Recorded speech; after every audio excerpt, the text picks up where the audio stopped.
नमस्कार दोस्तों, कहानियों की श्रृंखला में आज सुनेंगे मालती जोशी जी की कहानी शापित शैशव। तो आइए सुनते हैं। दरवाजे की घंटी इतनी जोर से बजी कि क्षण भर को हम सभी सहम गए। मैं समझ गई कि पारुल आई है और खूब भरी हुई आई है। दरवाज़ा खुलते ही वह घर में दाखिल हुई, पर रोज की तरह दंदनाती हुई अपने कमरे में गुम नहीं हुई। रसोई के दरवाजे पर खड़े होकर उसने तीखी आवाज़ में पूछा, आपने नीलम के यहाँ फ़ोन किया था? हाँ किया था। और सोनल के यहाँ भी? मैंने स्वीकारोक्ति में सिर हिला दिया। क्यों? अब इस क्यों का कोई क्या जवाब दे। इस तरह शहर भर में मुनादी करवाने की क्या ज़रूरत थी? अब इस सिरफिरी लड़की को कोई कैसे समझाए कि लड़की रात के 10-11 बजे तक घर नहीं लौटती तो घबराहट होती ही है। फिर उसकी मेज पर यहाँ वहाँ लिखे नंबरों को घुमाना भी पड़ता है। दरअसल तुम्हारे पापा यहाँ, उससे कोई फ़र्क नहीं पड़ता, उसने कड़कती आवाज़ में कहा। पापा घर में रहें या ना रहें, मेरे लिए शहर भर के फ़ोन खड़खड़ाने की कोई ज़रूरत नहीं। You have no right and I hate it. आइंदा ख्याल रखें, उसने निर्णायक स्वर में कहा और पैर पटकती हुई अपने कमरे में गुम हो गई। गुस्से से, अपमान से मेरा पूरा शरीर कांप रहा था, पर मैंने बड़ी मुश्किल से अपने को जब्त किया। मुझे मालूम था कि लक्ष्मी, रामधन बड़ी उत्सुकता से यह सारा प्रसंग देख रहे हैं। उत्तेजना से उनकी आंखें जैसी फटी जा रही हैं।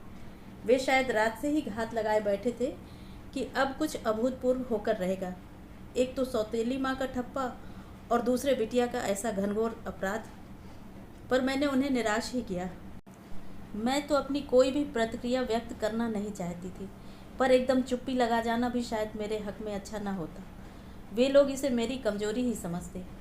इसलिए बेजारी की मुद्रा बनाकर मैंने कहा, घर में कोई बड़ा बूढ़ा न रहे तो ऐसा ही होता है। बच्चों को न बोलने की तमीज आती है और न रहने का ढंग। अरे बड़ी बूढ़ी थी तो उनकी कौन सुनवाई होती? रामधन बोला। अम्मा जी बेचारी खुद ही डरी डरी सी रहती थी। आया ने मार लड़ियाकर मूड पे बिठा लिया था। कुछ कसर थी तो बोर्डिंग में पूरी हो गई। अच्छा चलो, तुम सब्जी छौंको और कुछ नाश्ता पानी चाहिए हो तो पूछ लो। इन बातों का तो कोई अंत ही नहीं, मैंने सभा का समापन करते हुए कहा और अपने कमरे में चली आई। सारा दिन मेरी आंखों के सामने उसका वह तमतमाया चेहरा घूमता रहा। कैसा तो सुंदर रूप पाया है, पर गुस्से में कितना विकृत हो जाता है। इस लड़की से कैसे पार पाया जाएगा? एक सुव्यवस्थित भविष्य के लालच में मैंने यह कैसा अनचाहा बोझ उठा लिया। नहीं, अनचाहा कहना तो गलत होगा। उस समय तो कितनी ललक थी, कितना उत्साह था, पर अब डॉक्टर कुमार ने कोई बात नहीं छिपाई थी, पहले से आगाह कर दिया था। रजनी जी, मेरे घर में आपको कोई कष्ट नहीं होगा, कोई असुविधा नहीं होगी, इसका मुझे विश्वास है। ईश्वर की कृपा से सुख सुविधा का सारा सामान घर में मौजूद है। पर हाँ, घर में मेरी एक बिटिया भी है जो अपने में एक समस्या है। बोलती है तो पत्थर सा मारती है। अब तक तो हॉस्टल में थी, इसलिए आचार व्यवहार का कोई ढंग मैं उसे सिखा नहीं पाया हूँ। हाई स्कूल करने के बाद अब मैं उसे घर ले आया हूँ। सोचा था कल को उसे शादी करके फिर दूर जाना ही है। कुछ दिन तो बाप के पास रहे, कुछ तो मन के तार जुड़े, पर बड़ा मुश्किल लग रहा है। बल्कि अब तो मैं इस चिंता में घुल रहा हूँ कि इस उजड़ को ब्याहेगा कौन। अगर कोई माई का लाल दहेज के लालच में ले भी गया तो 4 दिन बाद ही मेरे दरवाजे पर छोड़ जाएगा। इसीलिए पत्नी की मृत्यु के इतने वर्षों बाद मैंने फिर से शादी करने का फैसला कर लिया है। सोचता हूँ घर में सौतेली ही सही, माँ आएगी तो एक वातावरण बनेगा, कुछ संस्कार जगेंगे। ईमानदारी की बात तो यह है कि यह शादी मैं अपने लिए नहीं, अपनी बेटी के लिए कर रहा हूँ। सच है, डॉक्टर कुमार ने कोई बात नहीं छिपाई थी, लेकिन फिर भी मैं स्थिति की भयावहता की कल्पना नहीं कर पाई थी। बल्कि मैंने तो यह रिश्ता एक चैलेंज के रूप में, एक चुनौती के रूप में स्वीकार किया था। 35 वर्ष की आयु में मुझे 17 साल की लड़की की माँ बनने में कोई आपत्ति नहीं थी। अब लगता है उस 17 वर्षीय आफत को देखे बिना ही यह चुनौती स्वीकार करना मूर्खता थी, पागलपन था। मेरी और पारुल की पहली मुलाकात ही बड़ी लोमहर्षक थी। बिटिया को उसकी सहेली के यहाँ छोड़कर डॉक्टर केवल एक दिन के लिए इंदौर आए थे। हमारी शादी बहुत ही सादे समारोह में संपन्न हुई। भोज का आयोजन भी लंबा चौड़ा नहीं था। भैया ने केवल कुछ चुनिंदा दोस्तों और परिजनों को ही बुलाया था। फिर भी रात के 11 बज ही गए। भाभी उतनी रात को विदा करने के लिए तैयार नहीं थी। पर इनकी ज़िद के आगे उन्हें हार माननी पड़ी। कोई बारात की विदाई तो थी ही नहीं। हम दोनों ही कार में बैठकर चले तो 4 बजते बजते घर पहुंच गए। मैंने यह कभी नहीं सोचा था कि मेरे लिए बंधनवार सजे होंगे या किसी ने अल्पना डाली होगी। मैंने यह भी नहीं सोचा था कि शहनाई की मंगल ध्वनि मेरा स्वागत करेगी या कि ढोल की थाप से पूरा मोहल्ला गुंजायमान होगा। हम लोगों की शादी तो एक अनुबंध मात्र थी। भैया भाभी ने उसे एक उत्सव का रूप दे दिया था, बस। इस ओर वह उत्साह नहीं होगा, यह मुझे मालूम था। फिर भी मुंह अंधेरे अपने ही हाथों से ताला खोलकर घर में दाखिल होते मन बुझ सा गया। वेलकम होम, उन्होंने औपचारिकता बरती। थैंक यू, मैंने शिष्टाचार निभाया। थोड़ा सा मुस्कुरा दी ताकि मेरी हताशा जाहिर न हो। थक गई हो ना, अभी आराम कर लो। इतनी रात में घर क्या देखोगी? जी हाँ, अभी तो अपना कमरा ही दिखा दीजिए। कमरे में जाते ही मन प्रसन्न हो गया। लगा कि आने वाले के सम्मान में इसे नए सिरे से सजाया गया है। डोर मैट से लेकर बाथरूम में रखे टॉवल तक सब कुछ नए नए से थे, नया भी और ताज़ा भी।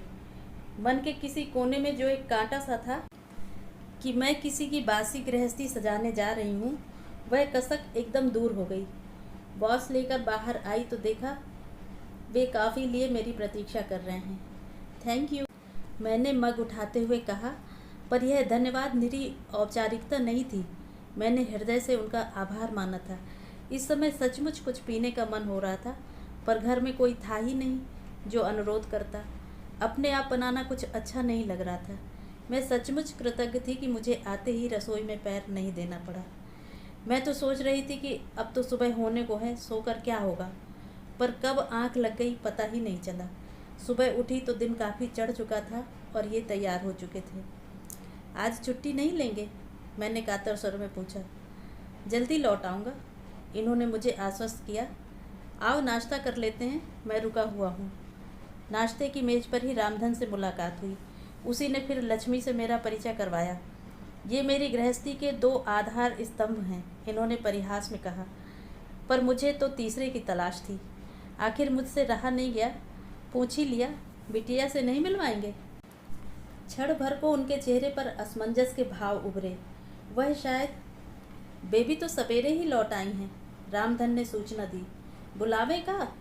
नहीं नहीं, रहने दो, हम ही चले जाएंगे, इन्होंने तुरंत कहा और इतनी फुर्ती से खड़े हो गए मानो पल भर की देर की तो रामधन बिटिया को बुला लाएगा।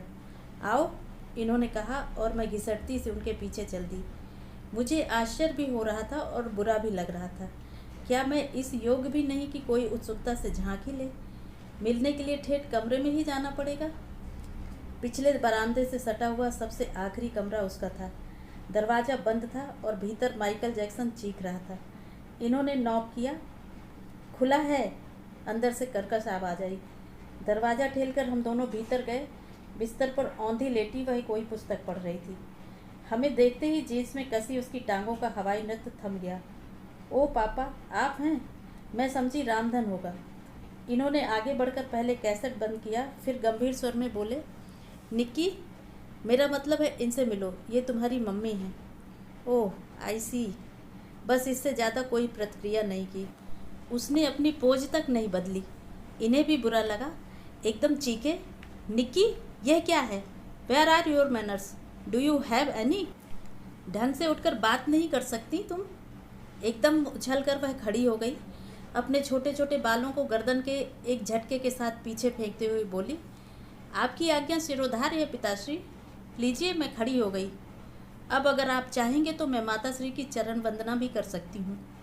गुस्से से इनका चेहरा तमतमा उठा। मुझे डर हुआ कि कहीं ये बेटी को एक झापड़ ही न रसीद कर दें। मैंने अपनी दोनों हथेलियों में उनका दाहिना हाथ थाम लिया। सोचा मेरे स्नेह के उत्ताप से उनकी उत्तेजना कुछ तो कम होगी। चलिए, मैंने मनुहार की और उन्हें इसी तरह थाम कर बाहर ले आई। बाहर आकर देखा लक्ष्मी और रामधन दोनों कमरे की ओर कान लगाए बैठे हुए हैं। उन्हें जरूर निराशा हुई होगी। एक बात का यकीन जरूर आ गया कि इस घर में अगर कभी कोई नाटक हुआ तो दर्शकों का अभाव नहीं रहेगा। अपने कमरे की सुरक्षित चारदीवारी में आकर मैंने खुलकर सांस ली। इतनी देर से दम जैसे घुटा जा रहा था, लेकिन ये अब भी गुस्से से थर थर काँप रहे थे। प्लीज़ रिलैक्स, मैंने इनके बालों में उंगलियां फिराते हुए कहा। अपरिचय की सारी दीवारें संवेदना के उस प्रवाह में बह गए। कुछ क्षण बाद ये भी नॉर्मल होने लगे। सॉरी रजनी, इन्होंने भर्राई आवाज़ में कहा। फॉरगेट इट, मैंने इन्हें आश्वस्त करते हुए कहा। विश्वास कीजिए, मैंने किसी बात का जरा भी बुरा नहीं माना है। आप जरा उस लड़की की ओर से तो सोच कर देखिए। आप एक अनजान औरत को एकदम उसके सामने ले जाकर खड़ा कर देते हैं और कहते हैं यह तुम्हारी माँ है।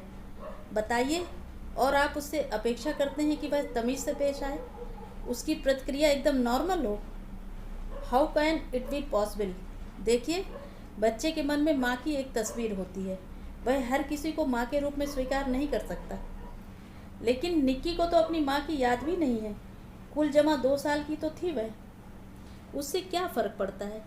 उसने माँ के चित्र तो देखे ही होंगे, उसी के सहारे उसकी कल्पना ने एक तस्वीर बनाई होगी। क्या पता वह मन ही मन उस तस्वीर को पूजती होगी।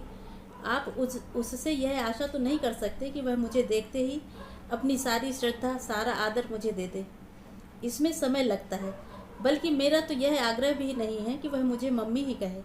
उसके अंतर्मन से जो संबोधन निकलेगा, मेरे लिए वही स्वीकार्य होगा। ये चुप ही बने रहे। सुनिए, मैंने अनुनय भरे स्वर में कहा, आज हमारी शादी का पहला दिन है, क्या मैं आपसे कुछ मांग सकती हूँ? इन्होंने प्रश्नार्थक नज़रों से मुझे देखा। आप निक्की को मेरे सामने या मेरे लिए डांटेंगे नहीं। वह मेरे साथ कैसे भी पेश आए, आप कुछ नहीं कहेंगे। यह मेरी लड़ाई है, इसे मैं अकेले ही लड़ना चाहती हूँ। आप बीच में पड़ेंगे तो मैं यह बाजी निश्चित ही हार जाऊँगी। इसलिए प्लीज़, एज यू प्लीज़। बड़ी देर बाद इन्होंने कहा और उठकर ड्यूटी पर चले गए। कितनी दिलेरी से मैंने यह चुनौती स्वीकार की थी, किस बहादुरी से ऐलान किया था कि यह मेरी लड़ाई है, इसे मैं अकेले ही लड़ूंगी। पर अब लग रहा है कि यह बड़बोलापन मुझे महंगा पड़ रहा है। यह जंग जीतना उतना आसान नहीं है। यह लड़की तो मुझे परछाई भी नहीं छूने देती। इस उठापटक पे उसके पिता भी दूर छिटकने लगे हैं। मैंने एक संकल्प लिया था, घर का वातावरण जब तक सहज और सामान्य नहीं हो जाता, तब तक हम ना तो किसी रिश्तेदार को आमंत्रित करेंगे, न स्वयं कहीं जाएंगे। जब भी जाना होगा, तीनों साथ जाएंगे। रिश्तेदारों का तो वैसे भी कोई खतरा नहीं था। माँ जी की मृत्यु के बाद मेहमानों का सिलसिला वैसे भी थम गया था। खाली घर में दीवारों से सिर फोड़ने कौन आता? इन्हें भी किसी के यहाँ जाने का या बुलाने का चाव नहीं रह गया था, पर कहीं बाहर जाने के लिए वे अकुला उठे थे। घर में हमेशा एक अव्यक्त तनाव बना रहता, जिससे इनका मन घर से भागने को होता था। यूँ तो बिटिया रानी हमारी किसी बात में दखल नहीं देती थी, पर उसकी यह उपेक्षा ही मन पर बोझ बन जाती थी। पर कहीं जाना भी तो आसान नहीं था। हम लोग कहीं पिक्चर या पार्टी में भी जाते तो मेरा मन अपराध बोध से ग्रस्त हो जाता। शहर से दूर जाने का तो सवाल ही नहीं उठता था। निक्की को क्या हर बार सहेली के यहाँ भेजा जा सकता था? उसे ही यह क्या अच्छा लगता? घर पर उसे नौकरों के भरोसे छोड़ना भी तो संभव नहीं था। लोग बाग मखौल नहीं उड़ाएंगे। तुम हर बार उसकी बात बीच में क्यों ले आती हो? ये झल्लाते। लेकिन उसे एकदम नज़रअंदाज भी तो नहीं किया जा सकता। मैं समझाती।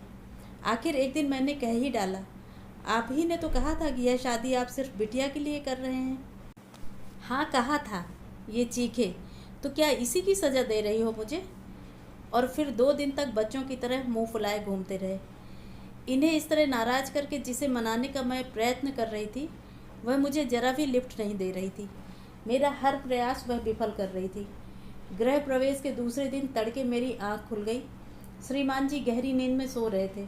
सोचा अपने लिए फर्स्ट क्लास चाय बना ली जाए। कल का पूरा दिन मानसिक ऊहापोह में और औपचारिकताओं में बीत गया। एक बार भी चाय का मज़ा नहीं आया।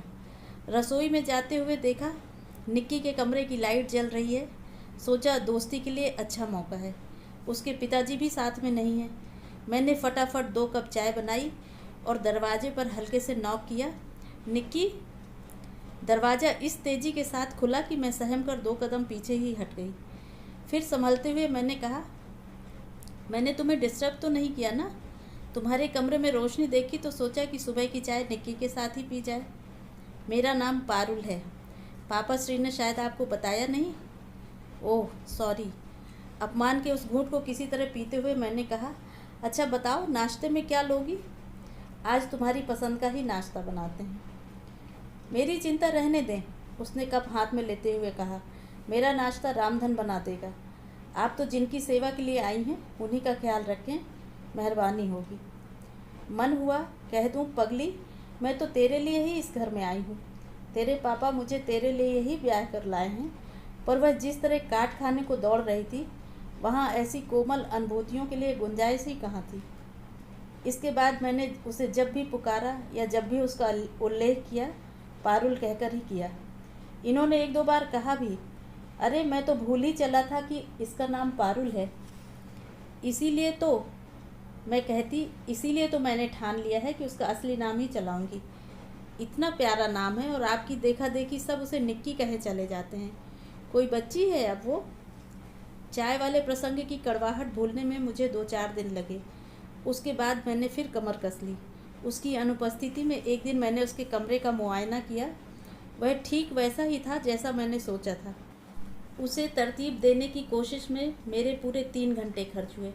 मैंने पहले तो उसका बिस्तर ठीक किया, पलंग की चादर बदली, फिर खिड़कियों के पर्दे बदले, यहाँ वहाँ बिखरे कपड़ों को समेटा, धुले अनधुले कपड़ों को अलग किया, मेज पर फैली किताब कॉपियों को करीने से जमाया, ड्रेसिंग टेबल का शीशा साफ किया, शीशियों के ढक्कन ऐसा स्थान रखे, स्टूल पर कैसेट्स के ढेर को स्टैंड में फिट किया, बाथरूम में नई साबुनदानियाँ रखी, गीले तौलिए सूखने के लिए फैलाए।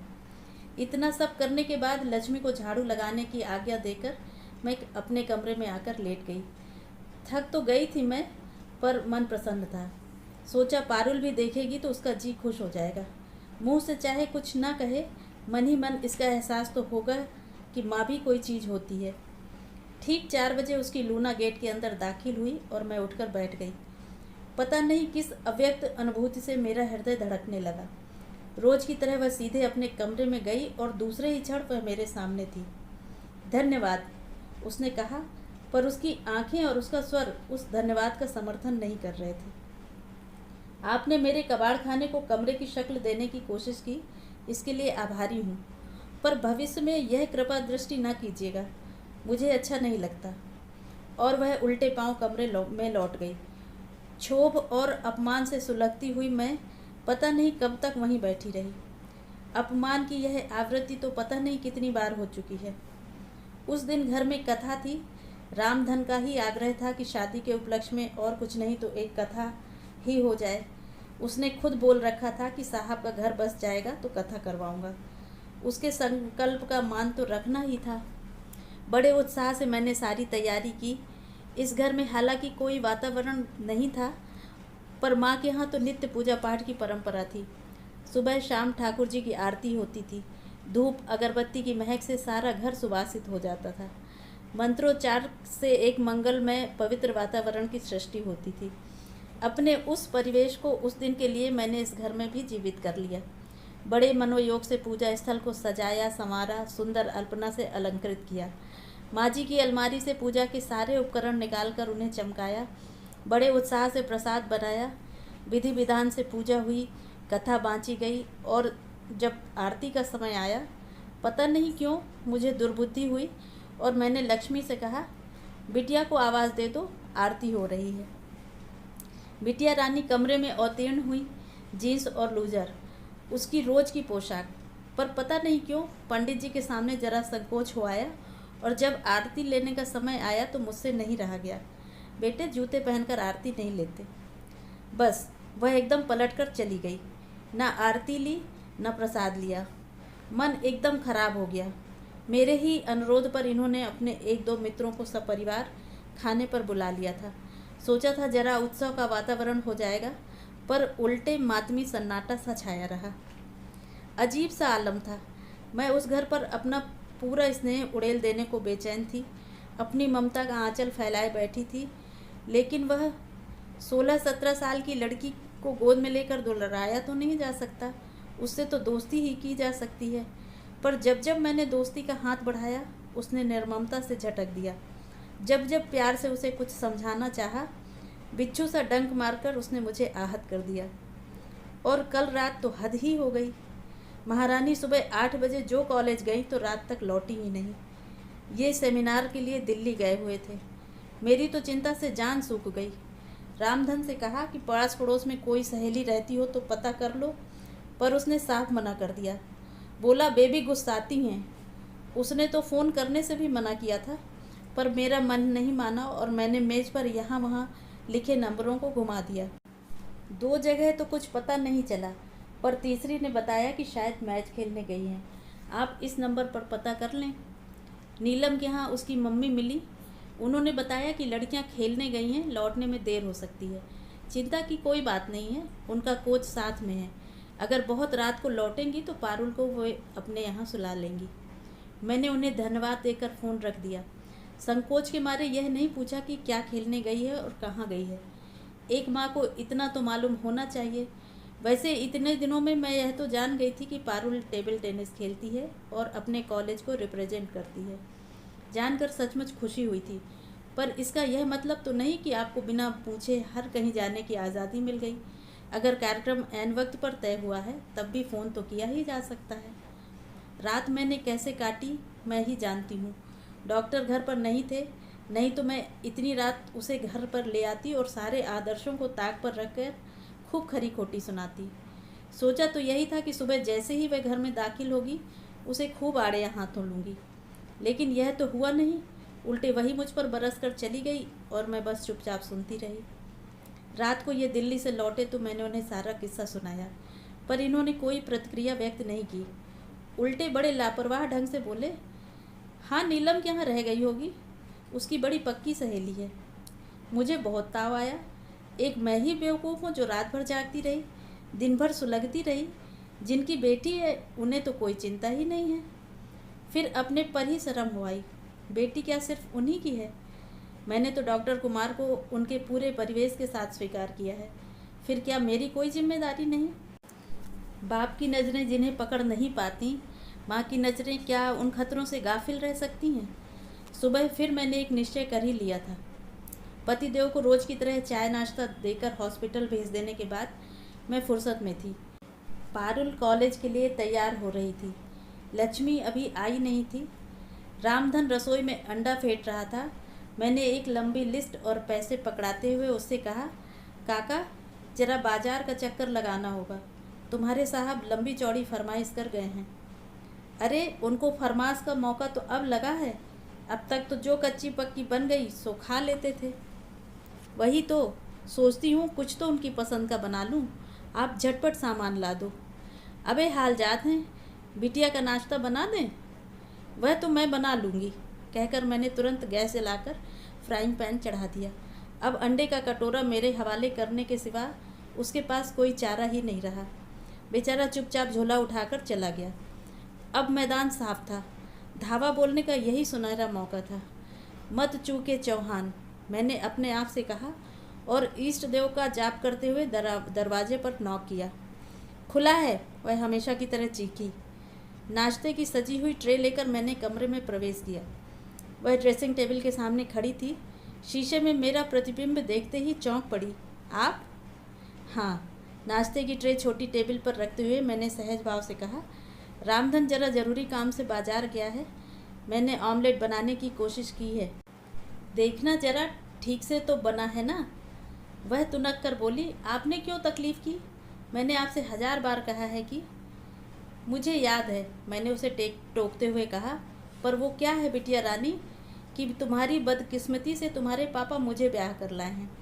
इस रिश्ते से अब घर के हर कमरे पर मेरा हक हो जाता है और घर के हर सदस्य की भूख प्यास देखना मेरा फ़र्ज बन जाता है। वह चकित थी। मुझे आतंकित करने का उसका प्रयास व्यर्थ हो गया था। खींचकर बोली, आखिर आप कहना क्या चाहती हैं? बताती हूँ, मैंने इत्मीनान से पलंग पर बैठते हुए कहा, क्योंकि जो बात मैं कहने के लिए आई हूँ उसे कहे बिना तो मैं यहाँ से जाऊँगी नहीं। मुझे मालूम है कि तुम्हें मेरा कमरे में आना जरा भी अच्छा नहीं लगता, इसलिए भलाई इसी में है कि तुम मुझे शांति से सुन लो, ताकि तुम्हें भी जल्दी छुटकारा मिले और मैं भी अपना काम देखूं। क्षोभ, आश्चर्य और हताशा के मिले जुले भाव चेहरे पर लिए वह सामने वाली कुर्सी पर धम्म से बैठ गई। बोलिए, यह हुई ना बात? तो अब सुनो, कल तुम गुस्से में थी, मैं भी नौकरों के सामने तमाशा नहीं करना चाहती थी, लेकिन आज एक बात ध्यान से सुन लो।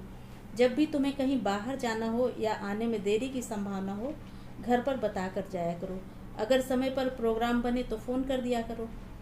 परसों वाला किस्सा दोबारा रिपीट ना हो। यह आपका हुक्म है, ऐसा ही समझ लो। मैं ऐसे हुक्म मानने की आदी नहीं हूँ। मानना पड़ता है पारुल, तुम तो हॉस्टल में रह चुकी हो, जानती हो वहाँ भी एक डिसिप्लिन होता है। फिर यह तो घर है। घर है तभी तो, यहाँ तो आज़ादी से रहने दीजिए। आज़ादी का मतलब स्वच्छंदता नहीं होता बेटे। घर में तो अनुशासन बेहद ज़रूरी है। हॉस्टल में तो एक वार्डन होता है, परंतु घर में तो हम स्वयं ही अपने नियामक होते हैं। क्यों? घर में आप हैं तो, उसने चिढ़कर कहा। आप तो घर को जेल बनाकर रख देंगी। जेल? और क्या, कौन सी कसर छोड़ी है आपने? जेल से भागे हुए कैदी की तरह ही तो मेरा पीछा किया है।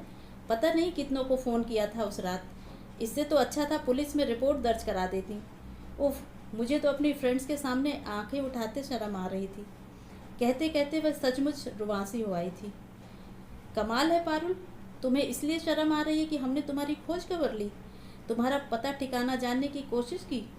अगर हम तुम्हारी ओर से लापरवाह होकर बैठ जाते तो तुम्हें अच्छा लगता। इससे क्या तुम्हारी इज्जत बढ़ जाती? नहीं बेटे, इससे इज्जत बढ़ती नहीं घटती है। शर्म की बात यह नहीं है कि घर पर किसी को तुम्हारी फिक्र है। शर्म की बात तो तब होती जब तुम दिन भर गायब रहती और कोई तुम्हें तलाश न करता। तुम इतनी फालतू नहीं हो पारुल, तुम इस घर की लाडली बिटिया हो। अच्छा खैर, अब नाश्ता कर लो। उस दिन नाश्ता अनछुआ ही रह गया। लक्ष्मी ने ट्रे मेरे सामने रखकर अर्थपूर्ण दृष्टि से मुझे देखा। मैंने कोई लिफ्ट नहीं दी और लापरवाही से कहा, आज मैंने बनाया था ना, अच्छा नहीं बना होगा, कोई बात नहीं, कैंटीन में खा लेगी, वहाँ तो सब चीज़ें मिलती हैं। आलोचना का इतना अच्छा मौका हाथ से निकल जाने पर लक्ष्मी उदास हो गई। फिर बड़ी देर तक रामधन के साथ खुसर फुसर होती रही। शायद रामधन ने बताया भी हो कि आज बहू जी ने ज़बरदस्ती अपने हाथ का नाश्ता खिलाना चाहा था, तभी बेबी भूखी चली गई। जो भी हो, 4-5 दिन तक वह यूं ही अनमनी बनी रही। खाना भी ऐसा वैसा ही खाती रही। रामधन मनोहार भी करता रहा। मैंने ध्यान न दिया, न मनाने की कोशिश की। मैं वह सीमा पार कर चुकी थी। अब पहल उसे ही करनी थी। मैं केवल प्रतीक्षा कर रही थी, एकदम तटस्थ भाव से। पर मेरी यह तटस्थता कितनी सतही थी, इसका शीघ्र ही पता चल गया। उस दिन सुबह से ही रिमझिम शुरू हो गई थी। जाते समय पारुल रेनकोट के लिए गेट से लौट कर आई थी, यह मैंने देखा था। ये जब लंच के लिए आए, पानी तब भी बरस रहा था, पर हल्का था। हम लोग खाना खाकर लेटे ही थे कि बारिश तेज हो गई। 3 बजे तक तो उसने घनघोर रूप धारण कर लिया। देखिए तो कैसा धुआंधार बरस रहा है। सावन का महीना है, अब भी नहीं बरसेगा। मुझे तो पारुल की चिंता हो रही है। कॉलेज भी तो मरा शहर के दूसरे छोर पर है। रेनकोट लेकर गई है ना? ओफो, ये पानी तो देखिए, ये क्या रेनकोट के बस का है? जिस पर वह लूना से गई है पूरी भीग जाएगी, तो घर आकर कपड़े बदल लेगी। आप तो कमाल करते हैं। तो मुझे क्या करने को कहती हो? उसे जाकर ला नहीं सकते? ज़रूर ला सकता हूँ, पर जानती तो हो वह लड़की कैसी तूफ़ान है। मैं चला भी जाऊँ तो क्या वह मेरे साथ आएगी और लोगों के सामने मेरा तमाशा बन जाएगा। और देखो, कहीं फ़ोन मत करना, उस दिन जैसा नाटक हो जाएगा। तो क्या हाथ पर हाथ धरे बैठे रहें? मैंने चिढ़कर कहा। कैसे बाप हैं आप? पानी ही बरस रहा है, कोई प्रलय नहीं आया है जो तुम इतना परेशान हो रही हो। उसकी बहुत सी सहेलियां वहीं आसपास रहती हैं, थोड़ी देर के लिए कहीं भी रुक जाएगी। Now relax. किसी के रिलैक्स कह देने से क्या होता है? मेरी चिंता तो वैसी ही बनी रही। पता नहीं कितनी बार तो मैंने दरवाजे के चक्कर लगाए होंगे, पता नहीं कितनी बार तो कहा होगा, लड़की पता नहीं कहाँ रह गई। शाम को पानी का जोर थोड़ा कम हुआ, पर लड़की का कहीं पता नहीं था। मेरी व्यग्रता और बढ़ गई थी। सोच लिया कि अगर 7 बजे तक वह नहीं लौटी तो उसके पिता को गाड़ी निकालनी ही होगी। मैं घड़ी की सुइयों पर नज़रें गड़ाई थी कि रामधन की आवाज़ आई, बहू जी, बेबी आ गई। मैं दौड़कर दरवाजे पर पहुंची, देखा लथपथ चली आ रही है, साथ में 2 मूर्तियां और हैं। लीजिए साहब, संभालिए अपनी अमानत।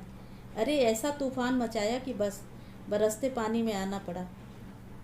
पागल, मैंने पारुल को हल्की सी चपत लगाते हुए कहा। अपने साथ आंटी को भी गीला कर दिया। फ़ोन कर देती तो पापा खुद ले जाकर लिवा लाते। उसने मुझसे नहीं कहा था बहन जी, वह तो अकेली ही आ रही थी। पर बताइए, जवान जहान लड़की को ऑटो में कैसे अकेले भेज दें? ज़माना कितना ख़राब चल रहा है। लड़कियों को तो कुछ कहो तो बुरा लगता है। पर आप ही बताइए। आप भीतर तो आइए, ऑटो खड़ा है, उसे मैं विदा कर देती हूँ, ये आपको छोड़ आएंगे। पारुल, तुम जाकर फटाफट कपड़े बदलो, नहीं तो बीमार पड़ जाओगी। भीतर जाकर मैंने रामधन को अदरक वाली चाय बनाने का आदेश दिया, लक्ष्मी के हाथ ऑटो के पैसे भिजवाए, इन्हें तैयार रहने की सूचना दी और फिर 2 तौलिए लेकर बाहर आ गई। तब तक माँ बेटी ड्राइंग रूम में आ चुकी थी। मुझे लगा कि आगंतुक महिला भीतर आने को उत्सुक ही थी, तभी तो जरा से अनुरोध पर मान गई। डॉक्टर साहब आज शायद घर पर ही हैं? उन्होंने पूछा। जी हाँ, रोज़ तो 6 बजे ही निकल जाते हैं। आज पारुल की वजह से रुक गए। उसे लेने ही जा रहे थे, पर पता नहीं था कि वह कहाँ पर है। सब की सब हमारे घर पर ही इकट्ठा हो गई थी। मैंने भी VCR लगा दिया। वही मैंने प्यार किया, पता नहीं कितनी बार देखती हैं ये लोग। पर आज तो पिक्चर आधी भी नहीं हुई और सब की सब खड़ी हो गई। पारुल तो एकदम सड़क पर चल दी। बड़ी मुश्किल से रोका उसे मैंने और साथ ले आई। बहुत डरती है आपसे? जी नहीं जी, डर तो होना ही चाहिए। चोट माँ की हो या बाप की, लड़कियों को थोड़ी तो दहशत होनी चाहिए। दरअसल चिंता हो जाती है, मैंने मिमियाते हुए कहा। एक बार पता रहे ना कि कहाँ है तो फिर कोई बात नहीं। पर यही तो मैं इनसे कह रही थी। घर में माँ होने से बहुत फ़र्क पड़ता है, भले ही वह। मम्मी, उनके सौतेली कहने के पहले ही लड़की ने डपट दिया। मम्मी, तुम्हें कुछ मालूम तो है नहीं, बस बोलती जा रही हो। डर वर की कोई बात नहीं है। दरअसल उसकी गीतांजलि और शाहीन से झड़प हो गई थी, इसीलिए वह पिक्चर छोड़कर चल पड़ी थी। अरे, मुझे तो पता ही नहीं चला, क्या हुआ था? मम्मी की आंखें उत्सुकता से फैल गईं। बिटिया ने हताश होकर मेरी ओर देखा, फिर संक्षेप में बताया। अरे वो गीता और शाहीन है ना, बहुत नाटक करती हैं। खुद ही पिक्चर लगाने को कहा और खुद ही बीच में उठकर खड़ी हो गई। बोली कि देर हो रही है, घर जाएंगी। पारुल ने कहा कि ऐसी भी क्या जल्दी है, थोड़ी देर बाद चलते हैं, घर तो सभी को जाना है। तो दोनों क्या कहती हैं? तुम्हारी बात अलग है, तुम तो फ्री बर्ड हो, घर पर कोई कहने सुनने वाला नहीं है। लेकिन हमारी अम्मा लोग तो हमारी जान ही ले लेंगी। बस पारुल को ताव आ गया। अच्छा हुआ कि उसी समय चाय आ गई और मैं प्रस्तुत घटना पर टिप्पणी करने से बच गई। चाय पीते ही बिटिया उठ खड़ी हुई। मजबूरन माँ को भी उठना पड़ा। मैंने इन्हें आवाज़ दी। तब तक पारुल भी कपड़े बदल कर आ गई थी। पानी अभी थमा नहीं था, इसलिए हम दोनों ने मेहमानों को दरवाजे से ही विदा किया। गाड़ी गेट से बाहर निकल गई, तब हम लोग भीतर आए। देखा पारुल के बालों से अब भी पानी टपक रहा था। मन हुआ उसके कंधे पर पड़ा टॉवल खींचकर उसका सिर अच्छे से पोंछ दूं, पर हिम्मत ही न पड़ी। मुझे खुद विश्वास नहीं हो रहा था कि अभी थोड़ी देर पहले मैंने ही हल्की सी चपत लगाई थी। शायद वह मेरी अतिशय व्यग्रता का परिणाम था। बाल ठीक से सुखा लो पारुल, नहीं तो जुकाम हो जाएगा। अपना ड्रायर भिजवा दूं क्या? वह सिर्फ मुझे देखती रही। अच्छा, पहले गर्मा गर्म चाय तो पी लो, काकर ने अदरक डालकर बढ़िया चाय बनाई है। चाय मैं कमरे में पी लूँगी, उसने मेरे हाथ से कप लेते हुए कहा। फिर जाते हुए दरवाजे पर ठिठक कर बोली, थैंक यू मम्मी। मैं खुश थी और चकित भी। रात को इच्छा हुई कि यह सुसंवाद इन्हें भी सुना दूं, पर अपने को रोक लिया। क्या पता यह उपलब्धि क्षणिक ही हो। हम खुद समझ नहीं पाते, पर हमारे अवचेतन में एक अदृश्य कंप्यूटर लगा होता है जो अपने आसपास की आवाज़ों को नोट करता रहता है। उसमें जरा भी व्यतिक्रम हो जाए तो मन चौंक उठता है। उस दिन ऐसा ही हुआ। सुबह 10 बजे लूना की चिर परिचित आवाज़ कानों में नहीं पड़ी तो मन बेचैन हो उठा। फिर सोचा, मैं भी कैसी बेवकूफ़ हूँ, लूना तो कल घर आई ही नहीं। किचन में जाकर रामधन से कहा, काका बेबी तैयार हो जाए तो ऑटो ले आना, लूना घर पर नहीं है। बेबी तो शायद कॉलेज नहीं जा रही। क्यों, तबीयत खराब है क्या पता, पड़ी तो हैं। नाश्ता किया था? हाँ, थोड़ा मोड़ा। मैं पलटकर उसके कमरे की ओर चल दी, पर रास्ते में ही ठिठक गई। मेरा कमरे में जाना उसे पसंद आएगा? झिड़क तो न देगी, पर अब बीच रास्ते में से लौटूंगी तो नौकरों के उपहास का पात्र बनूंगी। पारुल, मैंने नॉक नहीं किया, जी कड़ा करके सीधे कमरे में ही दाखिल हो गई। तुम्हारी तबीयत तो ठीक है ना? आज कॉलेज नहीं गई ना, इसी से पूछा। मैंने अपनी अनाधिकार चेष्टा की सफाई देते हुए कहा। मुझे लगा कि अब वह कहेगी, नहीं गई तो आपसे मतलब, पर वैसा नहीं हुआ। क्षीण स्वर में बोली, यूं ही नहीं गई, सिर जरा भारी लग रहा था ना, सोचा आज छुट्टी ही सही। सिर तो भारी होगा ही, कल कितना भीग गई थी तुम, रात को याद ही नहीं रहा। पापा से एक आध गोली ले लेती तो ठीक रहता। वैसे गोली लेने से भी कोई फ़र्क नहीं पड़ता, जुकाम तो अपनी मियाद पूरी करके ही पिंड छोड़ता है। हाँ, दवाई लेने से थोड़ा रिलीफ ज़रूर हो जाता है। मुझे पता ही नहीं चला कि बात कहते हुए मैं कब उसके पास पहुंचकर उसके सिर पर हाथ फेरने लगी थी। जब होश आया तो देखा मेरा वह स्पर्श उससे सहा नहीं जा रहा था। उसके होंठ कांप रहे हैं और उसने दोनों हथेलियों से आंखें ढांप रखी हैं। बीमारी की दशा में किसी का स्नेहिल स्पर्श क्या कयामत ढाता है, यह मुझे मालूम है। वह दिलेर लड़की मेरे सामने रोएगी नहीं, यह भी मैं जानती थी। इसीलिए मैंने कहा, काका ने बताया कि तुमने ठीक से नाश्ता भी नहीं किया। देखो, मैं अभी फर्स्ट क्लास तुम्हारे लिए कॉफ़ी बना कर लाती हूँ, पीते ही तुम्हारी सुस्ती उड़नछू हो जाएगी। मैंने जानबूझकर किचन में काफ़ी देर लगा दी। उसका सुबह का नाश्ता एक तरफ से अनछुआ ही पड़ा था। मैंने साबूदाने के पापड़ और आलू के चिप्स तले, थोड़े से मखाने भी घी में भूने और फिर कॉफ़ी के साथ सारा सरंजाम लेकर उसके कमरे में गई तो बिस्तर खाली था। मेरा अंदाज़ा सही था। जब वह बाथरूम से निकली तो उसका चेहरा और आंखें दोनों धुले धुले से थे। थैंक यू मम्मी, उसने कप हाथ में लेते हुए कहा। मन हुआ कि उससे कहूँ, माँ को यूँ बार बार धन्यवाद नहीं देते, पर अपने को रोक लिया। मम्मी कह देने से ही कोई माँ नहीं हो जाती। जिस दिन वह मन से मुझे माँ कहकर स्वीकार करेगी, औपचारिकता की यह दीवार अपने आप टूट जाएगी। रामधन काका गाड़ी चला लेते हैं ना? हाँ, क्यों? तुम एक चिट्ठी लिख कर दे दो तो वे गाड़ी उठा लाएंगे। वैसे नीलम की मम्मी उन्हें पहचानती तो होंगी ना, लेकिन नीलम के यहाँ क्यों जाएंगे? गाड़ी तो छाया के यहाँ है। तो कल जो आई थी वह छाया थी? और क्या, उसी का घर तो कॉलेज के पास पड़ता है, इसीलिए तो गाड़ी वहाँ रख देती हूँ। वह तो बेचारी बहुत अच्छी है, पर उसकी mummy, she is such a bore. और उन्हें आपने नीलम की मम्मी समझ लिया। ओह नो, नीलम सुनेगी तो सिर पीट लेगी। तुम्हारे पापा भी सिर पीट रहे थे, कह रहे थे कि कहाँ फंसा दिया मुझे। पूरे रास्ते वो एक मिनट को भी चुप नहीं हुई। बेचारे, उनकी तो औरतों की बकझक सुनने की आदत भी छूट गई है। उनके लिए तो अच्छा खासा ओवरडोज हो गया होगा। बात जरा सी थी, पर हम दोनों हंसी से लोटपोट हो गई। मेरे तो गले में फंदा ही पड़ गया। इस घर में आने के बाद पहली बार मैं इतना खुलकर हंसी थी। पारुल को भी मैंने पहली बार हंसते हुए देखा था। लगा यह हंसी हमारी छाती में पता नहीं कब से जमी हुई थी। गलती मेरी ही थी। हंसी का दौर थमते ही उसने कहा, मुझे ठीक से इंट्रोड्यूस करवाना था, पर मेरा मूड उस समय इतना ऑफ हो रहा था। हाँ, नीलम ने, मेरा मतलब है छाया ने बताया था। वह चुप रही, पर उसकी मम्मी क्या समझी पता है? उन्हें लगा कि तुम मेरे डर से जल्दी घर भाग रही हो। ओह गॉड, सी इज़ इम्पॉसिबल। मैं एकदम गंभीर हो आई। सोचा जो बात मन में इतने दिनों से घुमड़ रही है उसे कह डालने का यही मौका है। हम दोनों के बीच ऐसे तरल क्षण पता नहीं फिर कब आए कि ना आए। पारुल, एक बात कहूँ? मेरे संजीदा अंदाज पर वह चौंक पड़ी। बहुत दिनों से तुमसे यह बात कहना चाह रही थी पारुल, कि मुझ में और जो भी दुर्गुण हो, मैं डरने की चीज़ नहीं हूँ। मुझसे तुम्हें कभी कोई खतरा नहीं है। आप छाया की मम्मी को इतना सीरियसली लेने लगेंगी तो हो चुका।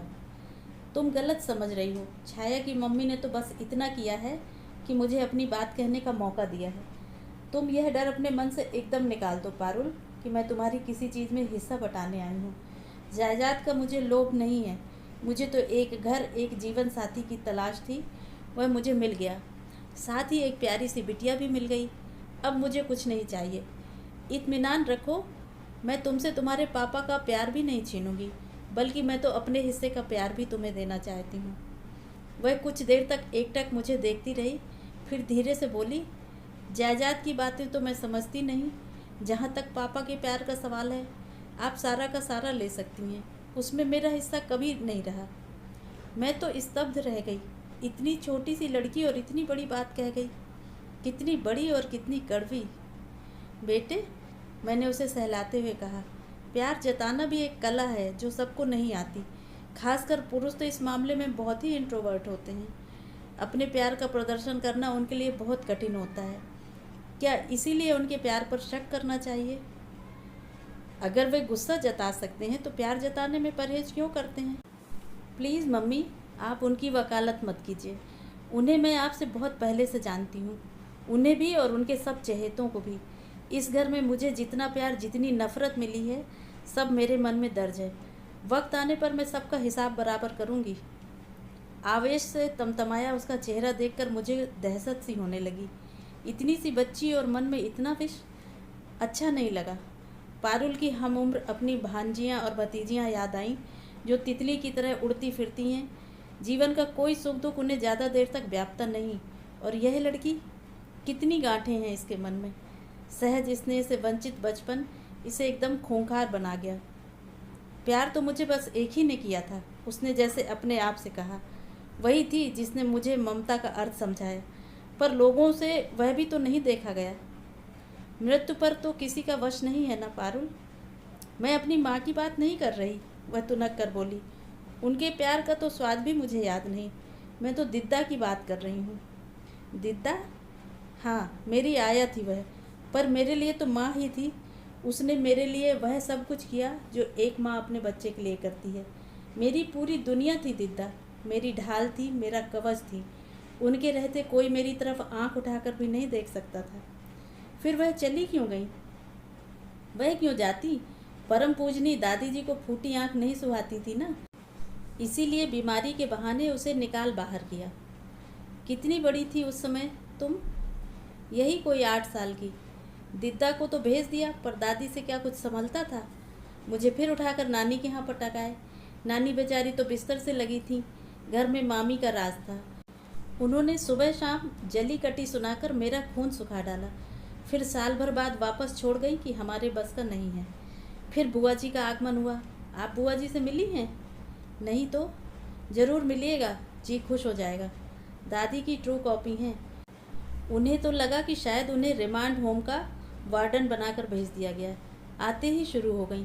6 महीने में मैं भी तंग आ गई। दादी से भी देखा नहीं गया। बोली लड़की को उठाकर हॉस्टल में डाल दो। पापा तो ठहरे श्रवण कुमार, माँ की बात टालने का सवाल ही नहीं था। कितनी बड़ी थी तुम तब? 12वां चल रहा था। घर छोड़ने का दुख तो क्या होता। हाँ, हॉस्टल की सख्ती रास नहीं आई कुछ दिन, फिर आदत पड़ गई। लेकिन जैसे ही पापा श्री को पता चला कि इसे हॉस्टल लाइफ रास आ गई है, घर ले आए। आप कहती हैं कि वे मुझे प्यार करते हैं, तो एक बार तो उन्होंने पूछा होता कि निक्की, तुम्हें क्या अच्छा लगता है, किसके पास रहना चाहोगी, कहाँ रहोगी? बस मनमानी करते रहे, जैसे निक्की ना हुई कोई गुड़िया हो गई, जहाँ चाहो पटक दो। ये आखिरी बात कहते कहते उसका आवेश रुलाई में बदल गया। मैं विस्मित थी। कभी सोचा भी न था कि यह नन्ही सी जान अपने अंदर इतना दुख, इतनी वेदना, इतना आक्रोश समेटे है। मुझे आश्चर्य हो रहा था कि एक ही सांस में वह मुझसे सब कुछ कैसे कह गई। पर यह सब अनजाने में ही हुआ होगा। यह दुख बरसों से उसके मन में कुंडली मारे बैठा होगा। निश्चित ही अपनी सखी सहेलियों से उसने कभी अपना दर्द बांटा नहीं होगा, नहीं तो उसमें इतना आवेग न होता। अपनी हमजोलियों के बोझ में तो उसकी प्रतिभा एक दिलेर लड़की की ही है। उसके सामने वह अपनी करुण गाथा कभी नहीं दोहराएगी। मेरे सामने भी वह इतना नहीं खुलती, पर अपने पापा के प्रति गुस्से का इजहार करते करते वह कब भावुक हो आई, उसे खुद ही पता नहीं चला। पारुल, मैंने शांत स्वर में कहा, अगर मैं कहूँ कि वे तुम्हारे साथ कुछ दिन रहना चाहते हैं, इसीलिए तुम्हें हॉस्टल से ले आए हैं, तो क्या विश्वास करोगी?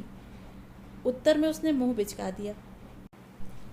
सुनिए, वो दिद्दा के बारे में आप कुछ बता सकेंगे? अच्छे भले सो रहे थे, एकदम से उठकर बैठ गए। आंखें ऐसी जल उठी मानो मैंने कोई अछम अपराध कर डाला हो। समझ गई लड़की ने यह तेवर बाप से ही लिए हैं। उसका भी गुस्सा नाक पर ही तो रखा रहता है। क्या जानना चाहती हो उसके बारे में? क्यों जानना चाहती हो? ये गुर्राए।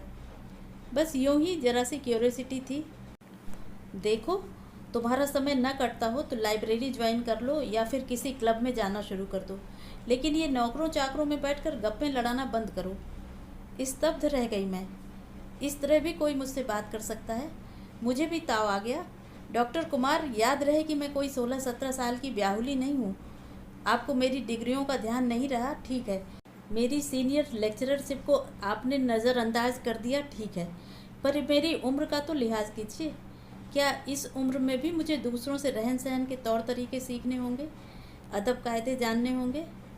वे जैसे ज़मीन पर आ गिरे। सॉरी डार्लिंग, बेवजह ऑफ हो गया था, उन्होंने अपराध भाव से कहा। बाद में उन्होंने मुझे कुरेदने की बहुत कोशिश की, पर मैं चुप बनी रही। एक बात उसी समय तय हो गई थी, पारुल की आया के बारे में अगर कुछ जानना भी है तो मैं इनसे नहीं पूछूंगी, क्योंकि मैं जानती थी कि ये बेवजह ऑफ नहीं हुए थे। हमारी उस छोटी सी अंतरंग बातचीत के बाद पारुल में एक सुखद परिवर्तन आ गया। ज़बरदस्ती ओढ़े अकेलेपन से वह जैसे एकाएक घबरा उठी। मैं किचन में होती तो मेरे इर्द गिर्द मंडराती रहती, अपने कॉलेज की, अपनी सहेलियों की बातें सुनाती, लेक्चरर्स की नकलें उतारती। मैं सुनती और सोचती कि कम से कम इस काम के लिए तो माँ का घर में होना ज़रूरी है, नहीं तो बच्चा किसके सामने अपना जमा खर्च खोलेगा, किसे अपनी विजय गाथा सुनाएगा, किससे अपनी व्यथा कथा कहेगा। अगर कोई सुनने वाला ना हुआ तो तरस जाएगा बेचारा। पारुल भी तो तरस गई थी। उसके मन में कितना कुछ जमा हो पाया था, वही तो धीरे धीरे बाहर आ रहा था। मन का भार हल्का होने से उसके चेहरे का संतप्त भाव भी बिला गया था। एक अपूर्व कोमलता से उसका मुख उद्भासित हो गया था। जब कुछ करने को नहीं होता तो हम दोनों ताश या कैरम खेलने बैठ जाती। रामधन काका हमें चाय और पकौड़े बनाकर देते जाते। एक दिन पारुल ने पूछ लिया, आप रामधन को काका क्यों कहती हैं? बुजुर्ग हैं ना, फिर इस घर के पुराने नौकर हैं, नाम लेना अच्छा नहीं लगता। मुझे ये बातें किसी ने क्यों नहीं सिखाई? सिखाने के लिए घर में कोई होना तो चाहिए। क्यों नहीं थे? इतने सारे लोग थे, जिस तिस बात पर डांटते रहते थे, पर कायदे की बात कभी किसी ने नहीं सिखाई। दूसरे ही क्षण उसके चेहरे का तनाव कम हो गया।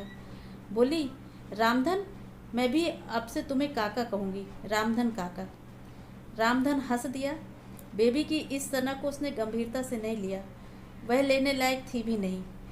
वर्षों की आदत इतनी आसानी से छूटने वाली नहीं थी। हाँ, लक्ष्मी और रामधन से बात करने का ढंग जरूर सौम्य हो गया था, लेकिन पापा से उसकी अब तक कुट्टी बनी हुई थी। उनकी आहट पाते ही वह अपने दड़बे में घुस जाती थी। एक आध बार उन्होंने हमें साथ बैठे देख लिया था, हंसकर बाद में कहा था, युद्ध विराम चल रहा है। हाँ, अब आप नज़र तो न लगाइए। एक दिन प्रसाद दंपति आ गए थे।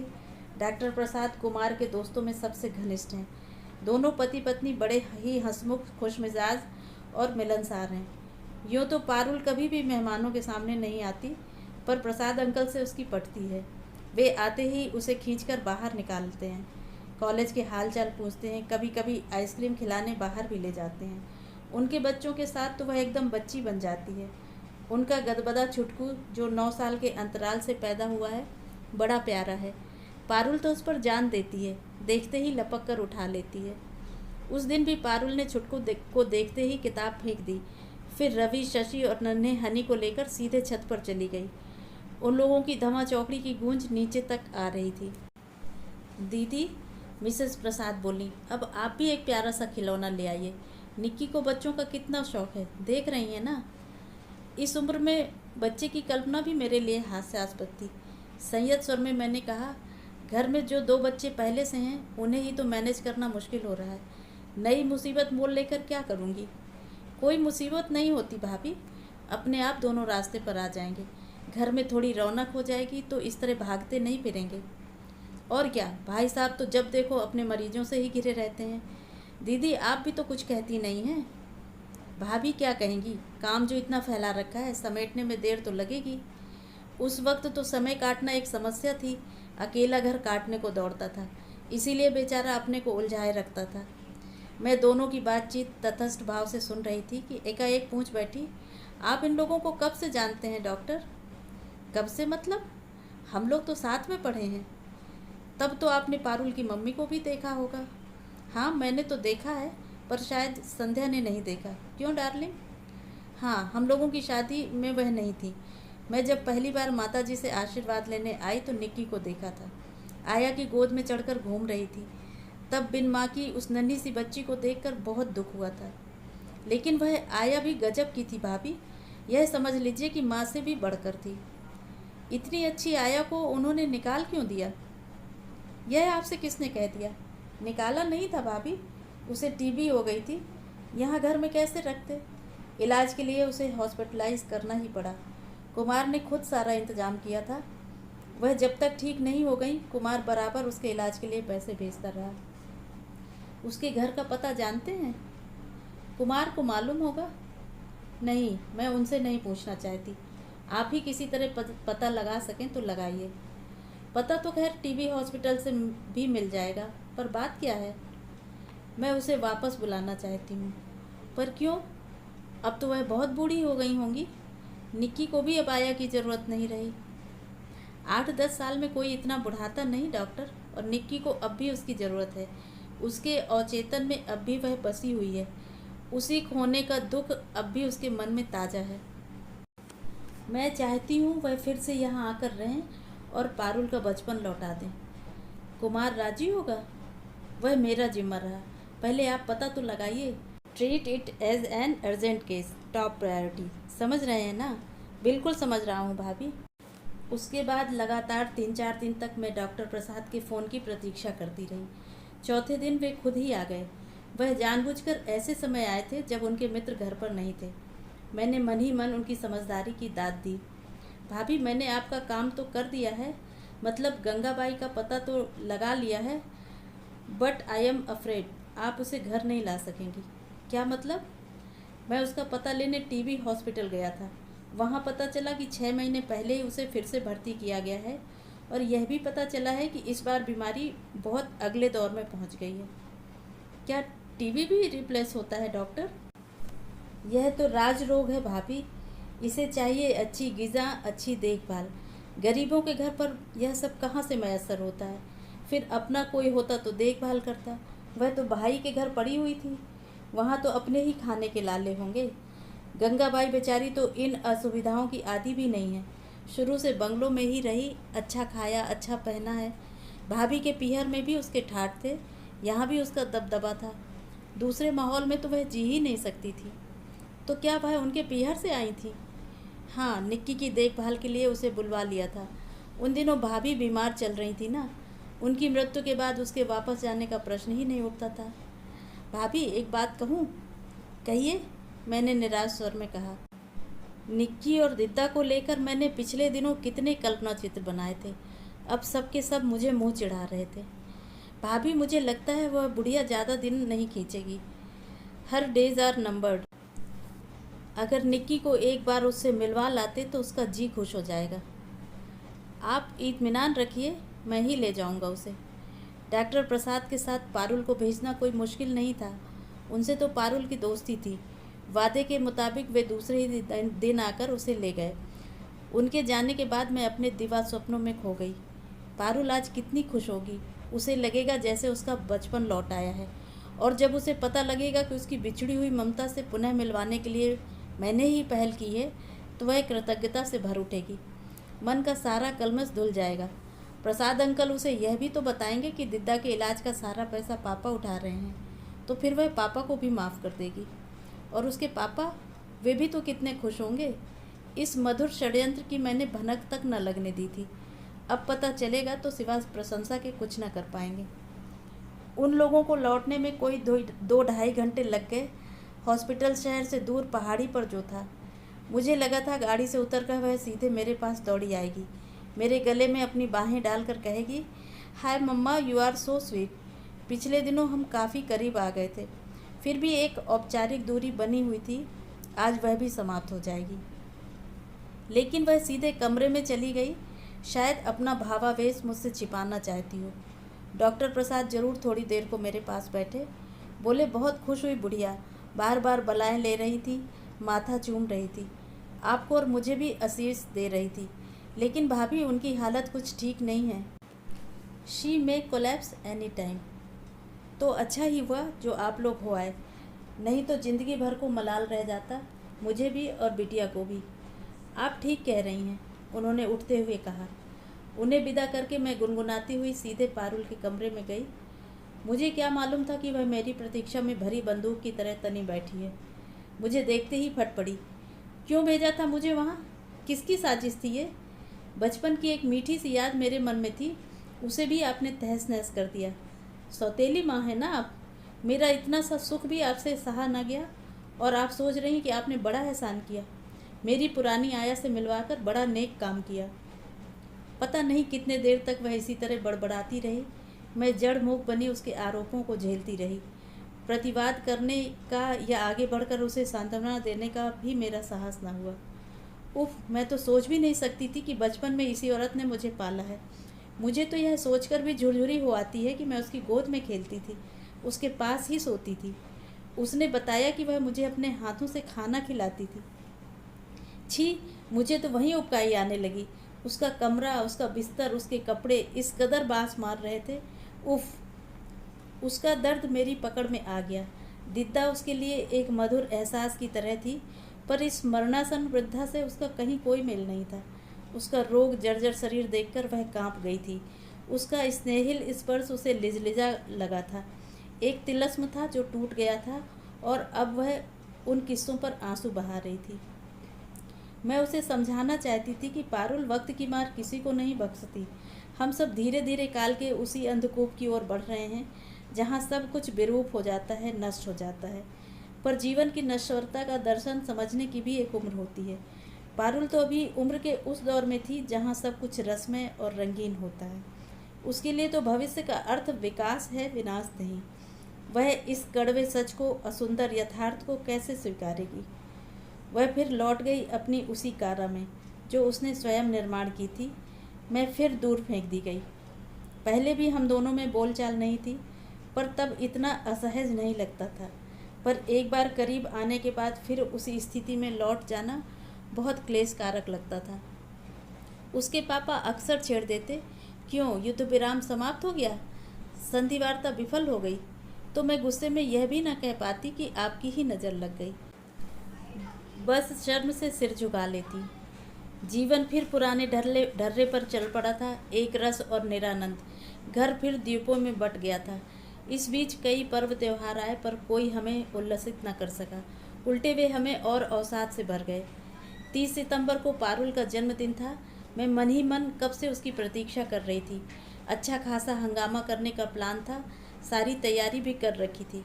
पारुल ने बातों ही बातों में बताया कि अरसे से उसका जन्मदिन घर पर नहीं मना है। इतने दिन तक तो वे हॉस्टल में ही थी। पिछले साल पापा को याद ही न रहा। मैंने तय कर लिया था कि इस बार इतने सालों की कसर निकाल दूंगी, पर मेरा सोचा कुछ नहीं हुआ। पारुल ने साफ इनकार कर दिया। मैंने उसके लिए एक प्यारी सी ड्रेस खरीदी थी जो उसने नहीं पहनी। उसके लिए 3 रंगों वाला नाव के आकार का केक बनाया था जो उसने नहीं काटा। उसकी सहेलियों के लिए कलात्मक निमंत्रण पत्र बनवाए गए थे जो उसने नहीं भेजे। मेरी सारी मेहनत व्यर्थ हो गई। दशहरे पर हम लोगों ने जबलपुर जाने का कार्यक्रम बनाया, उसने मना कर दिया। दीपावली पर हमने पूरे घर का रंग रोगन करवाया, पर उसने अपना कमरा खाली नहीं किया। मैंने रंगोली से पूरा आंगन पूर दिया, पर उसने झाँक कर भी नहीं देखा। घर में मैंने मिठाइयों के ढेर लगा दिए, पर उसने प्रशंसा का एक शब्द भी नहीं कहा। भैया दूज पर मैंने खास तौर से डॉक्टर प्रसाद के परिवार को आमंत्रित किया, पर उसने बच्चों का टीका नहीं किया। पहले की भांति अब वह मुझ पर फुफकारती तो नहीं थी, पर अपनी उपेक्षा से मेरे हर प्रयास को विफल कर रही थी। मेरी 4-5 महीने की लंबी छुट्टी समाप्त होने को थी और मेरा मन फिर से ज्वाइन कर लेने को हो रहा था। इस ऊब से बचने का और कोई उपाय भी तो नहीं था। मैं ईश्वर को धन्यवाद दे रही थी कि उसने मुझे समय पर सद्बुद्धि दी, नहीं तो मैं एकदम इस्तीफ़ा देकर ही आ रही थी। ईश्वर से ज़्यादा धन्यवाद तो भैया भाभी को और अपने सहयोगियों को देना चाहिए। उन्हीं लोगों ने मुझे सलाह दी थी कि फ़िलहाल लंबी छुट्टी ले लो, और देखो इस उम्र में एडजस्टमेंट बहुत मुश्किल होता है। नौकरी छोड़ दोगी तो लौटने का रास्ता भी नहीं रहेगा। एक पारुल की बात छोड़ दी जाती तो इस घर में मुझे सुख ही सुख मिला था, पर उस एक दुख ने सारे सुख का स्वाद छीन लिया था। निश्चय और अनिश्चय के बीच झूलती हुई मैं एक दिन सचमुच इंदौर पहुंच जाती कि बीच में ही एक हादसा हो गया। उस दिन मैं रोज़ की तरह किचन में व्यस्त थी कि ये आए और गंभीर स्वर में बोले, प्रसाद का फ़ोन है तुम्हारे लिए। मैं चौंक पड़ी। मेरे लिए? धड़कते दिल से रिसीवर उठाया। हेलो भाभी, बुरी खबर है। क्या? मैंने कांपते स्वर में पूछा। पूछ नहीं, दिद्दा चल बसी। मैं स्तब्ध रह गई।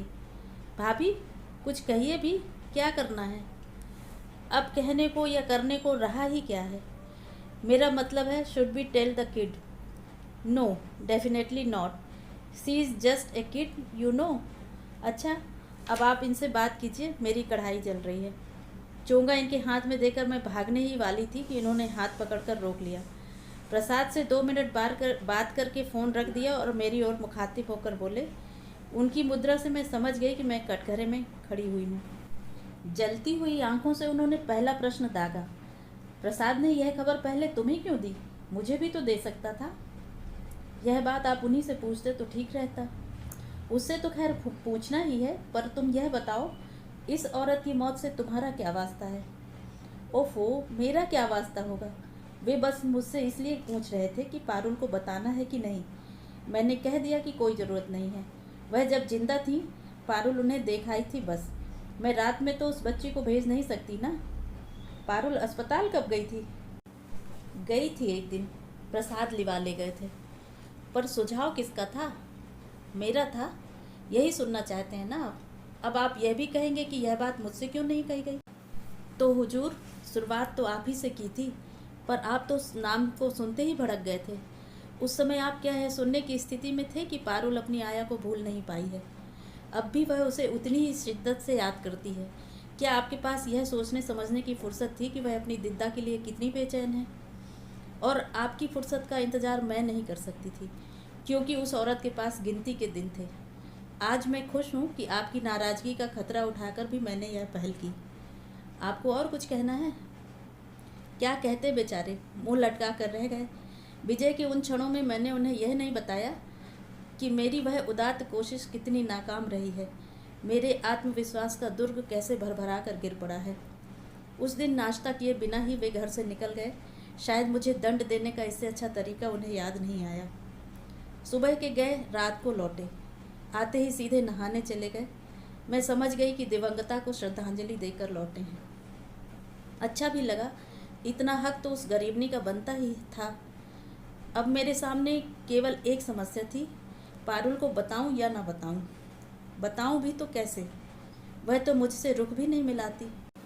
इतनी बड़ी बात एकदम मुंह फेर कर तो मारी नहीं जा सकती ना। कुछ माहौल तो बनाना पड़ेगा, और इस स्थिति में यह संभव नहीं। मैं अगर ना बताऊं तो कल को वह इसी बात पर आरोपों की झड़ी लगा देगी और मुझसे और अधिक दूर छिटक जाएगी। ट्रिंग ट्रिंग। रात के सन्नाटे में फ़ोन की घंटी बजी तो मैं हड़बड़ा कर उठ बैठी। तब तक इन्होंने चोंगा उठा लिया था। जब तक वे बात करते रहे, मैं बदहवास सी उन्हें देखती रही। रिलैक्स डार्लिंग, उन्होंने फ़ोन रखते हुए कहा। डॉक्टर के घर में जब तक फ़ोन की घंटी तो बजती ही रहती है। तुम्हें अब तक आदत नहीं हुई? धीरे धीरे ही तो होगी, मैंने झेंपते हुए कहा। दरअसल सुबह सुबह फ़ोन पर वह खबर सुनी है ना, तब से दिमाग खराब हो गया है। फिर कुछ रुक कर पूछा, आप वहाँ गए थे ना? हाँ, जाना तो था ही, गया भी, और कफन दफन का, मेरा मतलब है अंतिम संस्कार का सारा इंतजाम किया। क्यों, उनके परिवार वाले नहीं आए थे? आए थे, पर सबके साथ हाथ हिलाते हुए चले आए थे। बॉडी कोई गांव भी ले जाना नहीं चाहता था, फिर यहीं सब करना पड़ा। चलिए, अच्छा ही हुआ। इसी घर से दाना पानी बंधा था उनका, आखिर तक निभ गया, यही खुशी है। और फिर कुछ क्षण रुककर बड़े साहस के साथ मैंने कहा, सुनिए, मुझे उनके बारे में कुछ बताएंगे? इस बार उन्होंने आंखें नहीं तरेरी और ना ही गुर्राए, बल्कि शांत स्वर में बोले, क्या जानना चाहती हो? यही कि वह कौन थी, कहाँ से आई थी, इस घर में उनका वजूद क्या था। ऐसा कोई लंबा चौड़ा इतिहास नहीं है। रमा के भतीजों की आया थी, रमा की बीमारी में यहाँ आई थी। खासियत बस यही थी कि जब तक मेरे ससुर जीवित रहे, उसकी तनख्वाह उस घर से ही आती रही। ऐसा क्यों? इसलिए कि उस समय फुल टाइम आया रखने की मेरी हैसियत नहीं थी। हम लोग यानी मैं और अम्मा उसके लिए इतने उत्सुक नहीं थे, किसी तरह एडजस्ट कर ही रहे थे। पर रमा असुविधाओं में जीने की आदी नहीं थी, इसीलिए उसके पिताजी को दया आ गई। पर उनकी यह दया, यह मेहरबानी हमें बहुत महंगी पड़ी। क्यों? अपने ही घर में हम जैसे किसी के आश्रित हो गए। उसकी उपस्थिति हमें एक हीन बोध से भर देती थी, वह भी हमें हिकारत से देखती थी। मेरा तो फिर भी थोड़ा लिहाज करती थी, पर अम्मा को उसने कभी मालकिन का दर्जा नहीं दिया। बेचारी अम्मा, वे तो नौकरानी की नौकरानी बन गई थी। वे दिद्दा के लिए चाय बनाती, नाश्ता देती, रोटियां सेकती। दिद्दा नाक भौं सिकोड़ कर खाती और अपने साहब को कोसती कि बेबी को उन्होंने किस कुएं में पटक दिया है। क्या वे लोग बहुत अमीर हैं? अमीर थे। रमा के डैडी की शेयरिंग प्रैक्टिस थी। बहुत कुशल सर्जन थे वे। अपनी उंगलियों के कमाल से उन्होंने वैभव का साम्राज्य खड़ा कर दिया था, लेकिन उस साम्राज्य का कोई योग्य उत्तराधिकारी उन्हें नहीं मिला। बेटा उनका डॉक्टर नहीं बन सका। शायद इसीलिए उन्होंने रमा के लिए मेरा चुनाव किया था। सोचा होगा यह गरीब घर का लड़का, बिना बाप का लड़का आसानी से काबू में आ जाएगा। मेरे पास अपना अलग साम्राज्य बनाने की कुव्वत थी। जो सोचा था वह मैंने करके भी दिखा दिया, पर देखने के लिए न रमा रही न उसके डैडी। उन्होंने तो बस मेरे संघर्ष का दौर ही देखा। उन्हें, मेरा मतलब पारुल की मम्मी को, क्या हो गया था? दूसरी प्रेगनेंसी के दौरान छोटा सा एक्सीडेंट हो गया था। डॉक्टरों ने अबॉर्शन की सलाह दी, वह भी करवा लिया, पर पता नहीं क्या कॉम्प्लिकेशंस हो गए कि हालत बिगड़ती ही चली गई। कार में डालकर मुंबई भी ले गए थे, पर कुछ फ़ायदा नहीं हुआ। 15वें दिन उसके शव के साथ ही लौटना पड़ा। उन्हीं दिनों दिद्दा इस घर में आई थी। हम लोग तो उन दिनों रमा को लेकर परेशान थे। घर में बस अम्मा थी और वह थी, पर एक नफ़रत का बीज कब पड़ गया पता ही नहीं चला। एक खाई सी थी दोनों के बीच, जो बढ़ती ही चली गई। रमा जब तक रही तब तक तो सब कुछ दबा ढका रहा, पर उसकी मृत्यु के बाद दोनों का परस्पर तिरस्कार और घृणा जैसे मुखर हो गए। बहुत कठिन दिन थे वे। मैं रमा के वियोग से आहत था। प्रैक्टिस की कशमकश जारी थी और इधर घर पर जैसे जंग छिड़ी हुई थी। मैं परेशान हाल घर लौटता तो यहाँ अदालत शुरू हो जाती। मैं बच्ची का ढंग से पता भी नहीं कर पाता। इन्हीं दोनों की चिक चिक में मेरा दिमाग चट जाता। दोस्त, रिश्तेदार और साथी डॉक्टर रोज़ सलाह देते कि शादी कर लो, बच्ची बड़ी हो जाएगी तो फिर मुसीबत हो जाएगी, वह फिर आसानी से नई माँ को स्वीकार नहीं कर पाएगी। अम्मा भी इसरार करती, पर मेरी हिम्मत ही न पड़ती थी। घर में एक तीसरा मोर्चा खोलने की मेरी ताकत नहीं थी। 5 साल तक घर में यह नाटक चलता रहा और हम माँ बेटे बच्ची को बर्बाद होते देखते रहे। अत्यधिक लाड़ प्यार ने उसे जिद्दी और बिगड़ैल बना दिया था। उसमें गलत संस्कार पड़ रहे थे। वह दादी को तो किसी गिनती में ही नहीं लाती थी, बस थोड़ा बहुत मुझसे डरती थी। उसे डराना मुझे अच्छा नहीं लगता, पर सोचता कि किसी का तो खौफ हो, नहीं तो लड़की हाथ से निकल जाएगी। फिर धीरे धीरे सब कुछ मेरी सहन शक्ति के बाहर होता चला गया। मैं समझ गया कि इस घर में इन 2 औरतों का साथ रहना मुश्किल है। किसी एक को तो जाना ही पड़ेगा, और जाहिर था कि मैं अपनी माँ को तो कहीं भेज ही नहीं सकता था। इसीलिए दिद्दा को बाहर निकाल दिया। नहीं, इतनी बेदर्दी से नहीं निकाला, पर यूँ कहो कि इत्तेफाक से मुझे एक कारण मिल गया। उन दिनों दिद्दा बहुत खांसने लगी थी।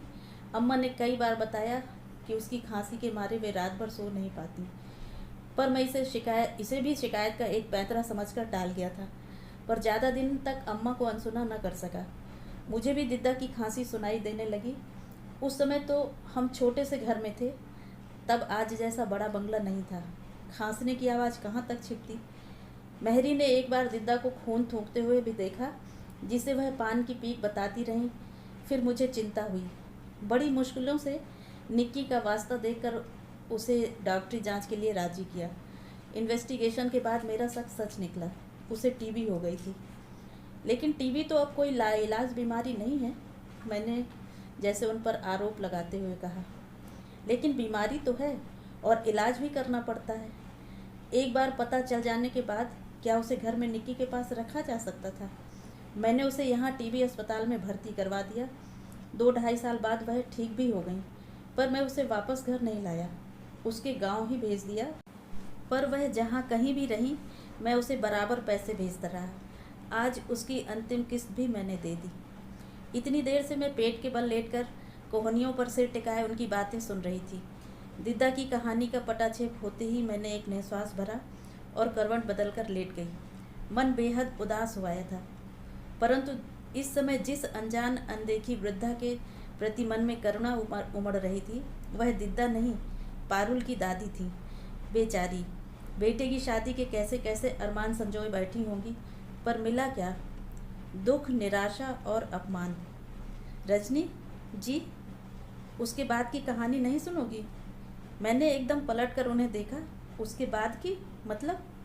यह तो निक्की की आया की कहानी थी। निक्की की कहानी भी तो सुनो।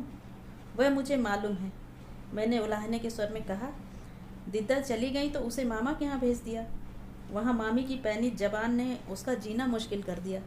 वहाँ से लौटी तो कर्कश बुआ के पल्ले पड़ गई। फिर उनसे भी नहीं संभली तो हॉस्टल में पटक दिया। यही ना? तुमने तो 4 लाइनों में सारा इतिहास समेट कर रख दिया। पर जानती हो, इसे जीने के लिए मुझे 8 लंबे साल लग गए। और मैं उतना दुष्ट भी नहीं हूँ जितना तुम मुझे साबित करना चाहती हो। मैंने अपनी ओर से तो कुछ नहीं कहा। पारुल से जितना सुना था वही बता दिया। अब आप बताइए। यह हुई ना बात। जज को चाहिए कि पहले दोनों पक्षों को सुन ले, फिर फैसला करे। प्रोसीड, मैंने नाटकीय अंदाज में कहा। योर ऑनर, यह सच है कि दिद्दा की बीमारी के बाद मैंने निक्की को मामा के यहाँ भेज दिया था। उस घर में उसका हमेशा स्वागत ही हुआ। रमा की मृत्यु के बाद उन्होंने बार बार कहलाया था, पर बच्ची के बिछोह की कल्पना से ही मैं घबरा जाता था, इसीलिए भेज नहीं सका। जब मजबूरी में भेजने की नौबत आई, उस समय मेरे ससुर जी गुजर चुके थे। दुर्भाग्य से मेरी सास भी खाट से लग गई थी। घर में आमदनी तो शून्य हो गई थी और निक्की के मामा बिजनेस के नए नए प्रयोगों में बाप की कमाई फूंक रहे थे। निक्की की मामी यूँ तो बड़ी अच्छी थी बेचारी, पर परिस्थितियों ने उन्हें परेशान कर दिया था। छोटे छोटे 3 बच्चे, घर में अपंग और बीमार सास, गिरती हुई माली हालत, दिमाग खराब करने के लिए यही बहुत था। उसमें पहुंच गई वह जिद्दी और बिगड़ैल लड़की। साल भर घर में जैसे कोहराम मचा रहा था। हार कर बेचारे उसे वापस छोड़ गए। भाभी आंख में आंसू भर कर कहती रहीं, लाला, लड़कों का साथ है मेरा, पराई लड़की की जिम्मेदारी लेने से जी घबराता है। लड़की उस दिन से सचमुच ही पराई हो गई। निक्की ने फिर कभी इधर का रुख नहीं किया। अम्मा जैसे तैसे घर संभाल रही थीं, पर निक्की उनके बस की नहीं थी। इसीलिए मैंने दीदी से चिरौरी की और वे तुरंत चली आईं। साथ में जीजा जी भी थे। वे उसी साल रिटायर हुए थे, पर आशिकी का यह आलम था कि बीबी के बगैर एक दिन भी नहीं रह पाते थे। दीदी भी उनकी रंगीन मिजाजी से वाकिफ़ थी, इसीलिए बहू बेटियों के बीच उन्हें अकेला छोड़ने का खतरा उन्होंने नहीं लिया। दीदी बहुत उत्साह में भरकर यहाँ आई थीं। वे बहुओं को जता देना चाहती थीं कि दुनिया में उनकी कद्र करने वाले, उन्हें चाहने वाले भी हैं। उन्होंने मुझे आश्वस्त किया कि वे लड़की को 2 दिन में ठीक कर देंगी, और वे एकदम रिंग मास्टर की तर्ज पर शुरू हो गईं। उनकी सख्ती देखकर तो अम्मा भी सिहर गई थी, पर बच्ची के कल्याण की कल्पना करके चुप रह गई थी। उन दिनों निक्की का जीवन एकदम घड़ी की सुइयों पर चलता था। समय पर सोना, जागना, रोज नहाना, दोनों वक्त कंघी करना, ब्रश करना, समय से स्कूल जाना, नियमित होमवर्क करना, दोनों वक्त ट्यूशन पढ़ना, इत्यादि इत्यादि। लड़की जैसे बुआ के हाथों की कठपुतली बन गई थी। दीदी बहुत मेहनत कर रही थी, पर उनमें ममता की आँच नहीं थी, स्नेह का स्पर्श नहीं था। इसीलिए फिर निक्की बिदकने लगी। और क्या? मैंने उनकी चुप्पी को तोड़ा। आज समझ में आ रहा है, अम्मा ने किस मुश्किल से यह बात मुझसे कही होगी। मुझे आज भी कहते शर्म आ रही है। कौन सी बात? अम्मा अपने देवता स्वरूप दामाद के प्रति एकाएक शंकालु हो उठी थी। रसिया तो वे जन्म के थे, पर इतनी सी लड़की पर जोर डालेंगे यह नहीं सोचा था। सहज स्नेह से वंचित, लाड़ दुलार के लिए तरसती 10-12 साल की निक्की आसानी से उनके हाथ आ गई थी। वह दिन भर उनसे चिपटी रहती। दीदी देखती और सुलग उठती, अम्मा देखती और मन महसूस कर रह जाती। आखिर एक दिन अम्मा ने मुझसे कह दिया, बेटा, इन बूढ़ी आंखों में अब चौकीदारी करने की ताकत नहीं है। तू अगर लड़की को सर्वनाश से बचाना चाहता है तो किसी अच्छे से हॉस्टल में डाल दे, नहीं तो मैं सुख से मर भी नहीं पाऊंगी। अम्मा ने जीवन भर इतना सहा था कि मैं उनके दुखों का बोझ और बढ़ाना नहीं चाहता था। इसीलिए वही किया जो अम्मा ने चाहा था। बच्ची के कल्याण का दूसरा कोई रास्ता भी नहीं था, पर पता नहीं कहाँ क्या गलत हो गया। जिसके लिए सारी उठक पटक करता रहा, वही मुझसे रूठ गई। मैं तरस कर रह जाता हूँ, पर वह मुझसे बात नहीं करती भी है तो उसकी जबान पर जैसे कांटे उगाते हैं। लहूलुहान कर देती है वह मुझे। उसकी आंखों में झांकती घृणा मुझे अपनी ही नज़र में छोटा बना देती है। मैं उसे, इससे आगे वे बोल नहीं पाए। पुरुष थे, शायद इसी से जब्त कर सके, नहीं तो फपक कर रो ही पड़ते। मुझे अपने ही ऊपर शर्म हुआ। हमेशा पारुल के लिए ही सोचती रही मैं। मेरी बगल में लेटा हुआ यह व्यक्ति, यह भी तो बिल्कुल अकेला है। इसे भी तो अपनों ने ही छला है। किसी ने स्नेह का, संवेदना का स्पर्श नहीं दिया, केवल समस्याएं ही दी हैं। आपकी भूल क्या थी बताऊं? मैंने उनके बालों में उंगलियां फेरते हुए कहा। जिसके लिए आपने इतनी उठक पटक की, उसके मन में झांकने की, वहाँ लिखी इबारत पढ़ने की आपने कभी कोशिश नहीं की। परिस्थितियों पर आपका वश नहीं था, मंजूर है, पर उनकी व्याख्या तो की जा सकती थी। अपनी मजबूरियां तो समझाई जा सकती थी। आपने सोचा होगा छोटी सी बच्ची है, क्या समझेगी। यहीं आप चूक गए। बच्चे बहुत समझदार होते हैं। शत्रु मित्र की पहचान वे फौरन कर लेते हैं। उनके संवेदनशील मस्तिष्क पर हर बात जल्दी और गहरा असर डालती है। इसीलिए उनके राग द्वेष भी स्थायी होते हैं। मेरे पास उस समय इतना सोचने समझने की फुर्सत ही कहाँ थी। मैं तो अपने अस्तित्व की लड़ाई लड़ने में व्यस्त था। इसीलिए तो यह मोर्चा हार गए। मैंने उस गंभीर प्रसंग को हल्के फुल्के ढंग से समाप्त कर दिया, ताकि वातावरण का तनाव कुछ तो कम हो। और वह हुआ भी। थोड़ी ही देर में इनकी नाक बजने लगी, लेकिन मैं सुबह तक आंख नहीं झपका सकी। मैं कमरे में बैठकर बुनाई कर रही थी कि वह दंदनाती हुई सामने आकर खड़ी हो गई। मुझे बुलाया था? हाँ, तुम्हारे मामा के यहाँ से मनी आर्डर आया है, और राहुल की चिट्ठी भी। चिट्ठी? किस खुशी में? दरअसल हुआ यह कि राखी पर तो मैं चूक गई, पर मैंने तुम्हारे मामा जी को भाई दूज का टीका जरूर भेज दिया था। उसी पत्र में बच्चों के नाम तुम्हारा टीका भी भेज दिया था। उसी का जवाब आया है। तुम्हारे मामा जी ने भी बड़ा सुंदर पत्र लिखा है। आप मेरे लिए रिश्तेदार क्यों जुटाती फिर रही हैं? मैंने आपको उसी दिन कह दिया था कि मुझे कोई इंटरेस्ट नहीं है। उस दिन की बात और थी पारुल। वे प्रसाद अंकल के बच्चे थे। उसे तुम रिश्ता जोड़ना कह सकती हो, पर ये तो तुम्हारे अपने भाई हैं, तुम्हारे मामा के लड़के। नहीं, ना तुम मेरा कोई मामा है ना भाई। आप ये चिट्ठी और रुपए अपने पास ही रखिए। कम ऑन पारुल, इतना गुस्सा नहीं करते। अच्छा, 5 मिनट बैठो तो जरा मेरे पास, मुझे तुमसे कुछ बात करनी है। इस तरह तनकर खड़ी हो जाती हो तो मुझे टेंशन हो जाती है।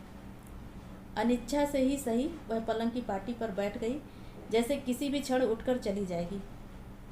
अच्छा यह बताओ, तुम्हारा यह गुस्सा असल में किस पर है? मुझ पर या अपने भाइयों पर? अगर भाइयों पर है तो उन्हें माफ़ कर दो। अरे बचपन में तो सभी भाई बहन लड़ते झगड़ते हैं, सगे हों तब तो और भी ज़्यादा। मेरी माँ कहती थी कि बचपन में जिनमें लड़ाई होती है, बड़े होकर वे भी एक दूसरे पर जान छिड़कते हैं। तो बेटे, बचपन की बातें इतने दिनों तक थोड़े ही याद रखते हैं, सब भूल जाते हैं। देखो तुम्हारे भाई भी भूल गए हैं, तुम भी उन्हें माफ़ कर दो। और अगर तुम मुझसे नाराज़ हो पारुल, तो विश्वास करो, मैंने जानबूझकर तुम्हें चोट नहीं पहुंचाई। मेरा इरादा तुम्हारा जी दुखाने का नहीं था। दरअसल मैं सांस लेने के लिए रुकी तो एक बात बिजली की तरह मेरे मन में कौंध गई। मैं तुम्हें उस जगह कभी न भेजती पारुल, पर मुझे उस मरणासन औरत की इच्छा का मान रखना पड़ा। फांसी पर चढ़ने वालों की भी अंतिम इच्छा पूछी जाती है, उसका सम्मान किया जाता है। फिर ये तो तुम्हारी दिद्दा थी। आप कहना क्या चाहती हैं? यही कि दिद्दा ने एक बार तुम्हें देखना चाहा था। तुम उन्हें कितना याद करती हो, उससे कहीं ज़्यादा वे तुम्हें याद करती थीं। तुम्हारे पास तो फिर भी एक दुनिया थी, स्कूल की, कॉलेज की, पुस्तकों की, सिनेमा की, सहेलियों की। लेकिन उनके पास तुम्हारी यादों के सिवा क्या था? इसलिए उनकी इच्छा का मान तो रखना ही था। इतना हक तो उनका बनता ही था। उनके प्यार का कर्ज था तुम पर, उसे तो चुकाना ही था। सबको अपने हिस्से का कर्ज खुद ही उतारना पड़ता है। तुम्हें पाल पोस कर दिद्दा ने इस घर पर जो उपकार किया है, पापर बराबर उसका हिसाब चुकाते रहे हैं। अंतिम संस्कार तक उन्होंने अपना यह कौल निभाया है। अंतिम संस्कार? किसका? यही कहने के लिए तो मैंने तुम्हें यहाँ बुलाया था। चिट्ठी तो कोई भी तुम्हारे कमरे में दे आता, पर यह खबर तो मुझे ही देनी थी ना। पारुल, दिद्दा नहीं रही। उसका सिहरना मैंने साफ देख लिया। अच्छा हुआ जो तुम लोग उस दिन अस्पताल हुआ है, तुम्हें देखने की बड़ी साध थी उन्हें। नहीं जाती तो मन में पछतावा रह जाता। वह पलंग की पाटी पर बैठी थी, धीरे से मेरे पास सरक कर आई। मम्मी, मुझे क्या फिर वहाँ जाना पड़ेगा? मैंने देखा उसके होंठ काँप रहे थे और चेहरे पर भय पुता हुआ था। मृत्यु से साक्षात्कार करने का हौसला कितनों के पास होता है। फिर यह तो लाख दिलेर ही सही, थी तो एक नन्ही सी लड़की ही। उसके बदहवास चेहरे को देखकर मुझे प्यार हुआ है। उसका चेहरा अपनी हथेलियों पे थामकर मैंने कहा, नहीं बेटे, तुम वहाँ क्यों जाओगी? प्रसाद अंकल ने कल पूछा भी था, पर मैंने साफ मना कर दिया। कहीं बच्चे भी ऐसी जगह जाते हैं? थैंक यू मम्मी, उसने कहा और धीरे से अपने को छुड़ा लिया। थोड़ी देर तक दीवार की ओर ताकते हुए चुपचाप बैठी रही। फिर सहमी सी आवाज़ में बोली, उस दिन उन्हें अस्पताल में देखकर मेरा मन कैसा तो हो गया था। वे बाहों में भरकर मुझे प्यार कर रही थी और मैं भागने के लिए छटपटा रही थी। वे मेरी बलाएं ले रही थी और मैं मन ही मन उन्हें कोस रही थी। उन्हें यह सब पता तो नहीं चला होगा ना? उसका स्वर इतना करुण था कि सांत्वना देना जरूरी हो गया। उसकी पीठ पर हाथ फेरते हुए मैंने कहा, नहीं बेटे, उन्हें कुछ पता नहीं चला होगा, क्योंकि जो प्यार करते हैं वे आंख मूंद कर प्यार करते हैं। अपनों की गलतियां देखने वाली नज़र ही उनके पास नहीं होती। सच मम्मी, उसने कहा और मेरी गोद में दुबक गई।